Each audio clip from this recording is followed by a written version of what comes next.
guys. You guys. As Cartman would say from South Park, if anybody watches that, they'll know what I'm talking about. I am going to rebuild a carburetor from the completely rebuild it. This one here, it's that fella right there got it in some vinegar, soaking it in some vinegar. Stuff doesn't work too bad with it. The red wine vinegar I think works a little better, but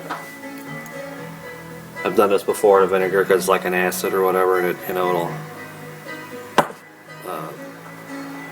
help clean it up, and then I'll hit it with carburetor cleaner real good and everything when I'm done with take it out of there.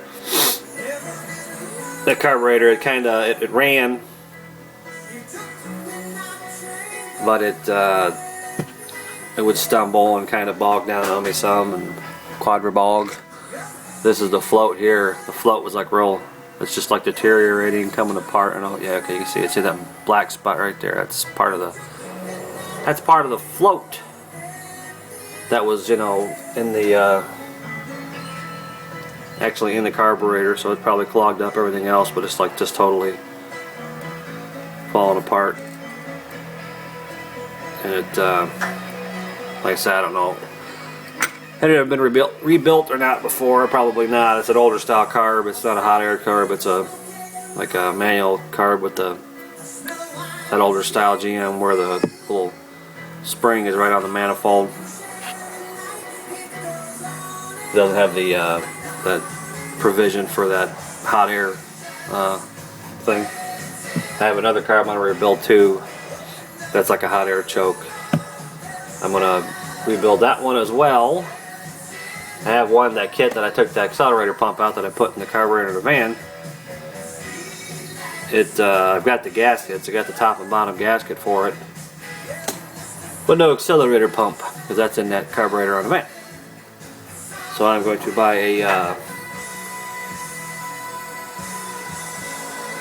a kit, and then I'll have to buy. I'm going to probably replace the floats on both of them, and then the accelerator pumps on both of them.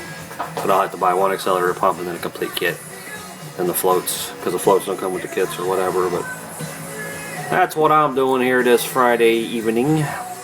That and playing around with my electrical cords. I like taking these. When I replaced that sump pump, I like to keep the wires, and it's not an extremely drop cord, but they're nice. They work good for if you don't want a really super long one. You got to be careful with the gauge. Make sure you don't, overpower it or anything like that. I got one back here. Got a couple of them I'm gonna do. I make nice little short cords for little things. You don't want a real big one. I'm gonna let this stuff soak here probably overnight, and I might tear down the other carburetor too, get it all tore down. I was thinking about doing. Maybe I'll record a little bit of taking that one down. But you guys seen that before? You guys seen that stuff before. You don't need to see that again, especially from an amateur like me. But anywho, just thought I'd check in and say happy Friday, and this will be the only day I'm out here today. I got a bunch of stuff going on this weekend.